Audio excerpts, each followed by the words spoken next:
Hello and welcome to the 25th tutorial on how to program in Gscript2.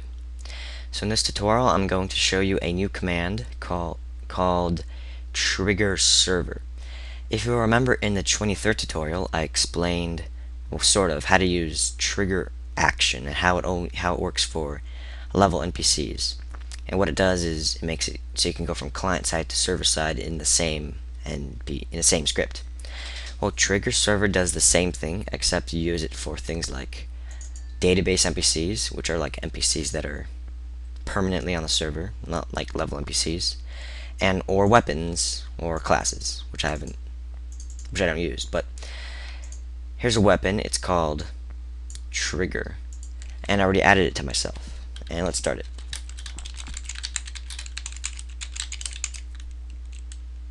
On weapon fired.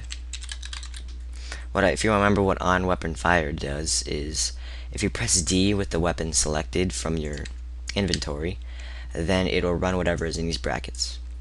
Okay, let's add the code. Trigger server. This is the command that will do what I said. GUI this.name null. Okay, so here is the command. Triggerserver. The first parameter is, I put quotes GUI. What this does is, I'm not entirely sure actually. When you take it out, then it doesn't work, and I don't know what else you could replace it with. But anyway, you can just leave it as GUI. I don't even know if you can change it to anything. The second parameter, I put this.name. This.name is the variable of the weapon's name. You can replace this with any weapon name you want, and it'll trigger server to that weapon. Like if any other weapon has a function on... Actually, I'll explain that in a second. The third parameter is null. You can replace it with just nothing. But after here, what happens is if you want to have any variables that can send over, then you can do that. Okay, let's go back to server side and put function on action server side.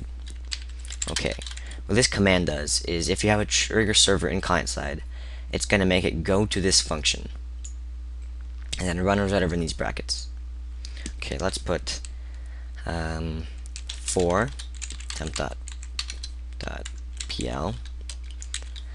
and all players. So it's going to loop through all the players using the PL variable.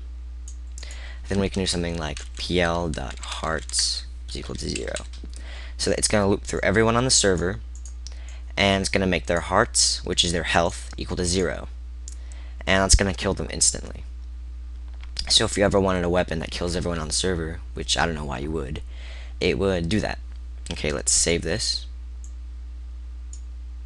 I'm going to select it, already have it, press D, and it kills me, including, and my test player. Okay, so if we go back to the script, we'll see that it worked. And yeah, let's say we want to avoid us killing ourselves, but kill everyone else. Then what we would want to do is put if pl.account is equal to my account name, which is Grawl755284. Then it's going to make the hearts equal to 0. I mean, everyone except me. Oh wait, that's just going to make me. I want to put not equal to. I'm sorry. Okay, apply, press D, and it kills everyone but me.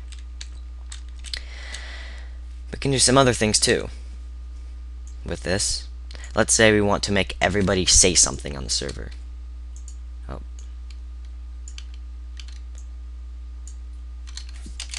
I messed that up a bit. Okay, what we would do is put pl dot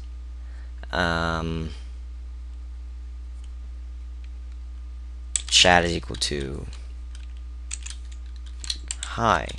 So now everyone on the server is going to say hi. Oops.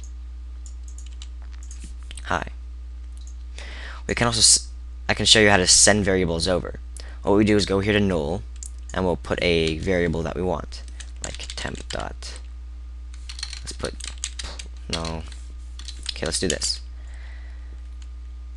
Player.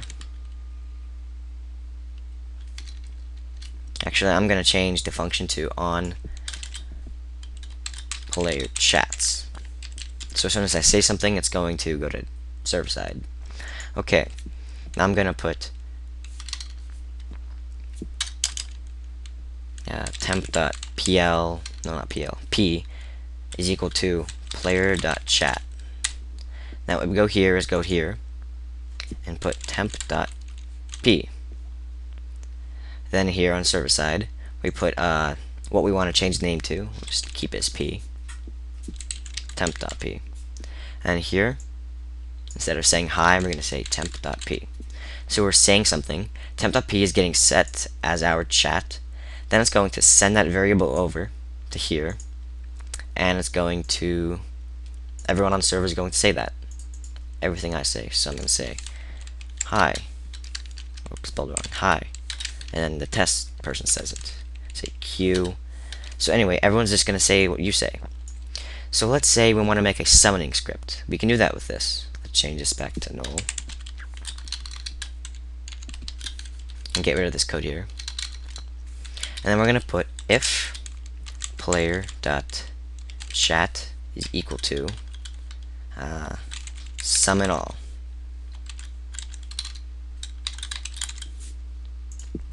So if we're going to say something and then our chat is equal to the exact words summon all, it's going to run Triggerserver and go to server side. So now what we want to do is here where we're looping through everyone, we're going to put a command called set level 2. So we're going to put pl.setLevel2. Here we're specifying who the set level is going to happen to, and it's going to happen to all the players. And then we're going to put parenthesis player.name, comma, player.x, comma, player.y. The first parameter is the level we want them to warp to. We can replace it with anything like new 9 or new 7. I think this is our current level. I mean, new 9 is our current level. And then we can make it so they warp to our player X and player Y. We can also make them warp to anything else, like, let's say, 10. And if we run this, and I say summon all, everyone's going to be warped to this level and at 10 coordinates. But we don't want that. We want them to warp to us. So we're going to put player.level, which is our level, player.x, which is our x-axis coordinate, and player.y, which is our y-axis coordinate. We save this. I want to say summon all. Everybody on the server warps to me, which can be pretty useful as a staff tool in case you want to warp everyone and show someone something or just for testing. So anyway, that's the end of this tutorial, and I'm glad and I hope you understand how to use Triggerserver now and how to use set level 2. Anyway, bye.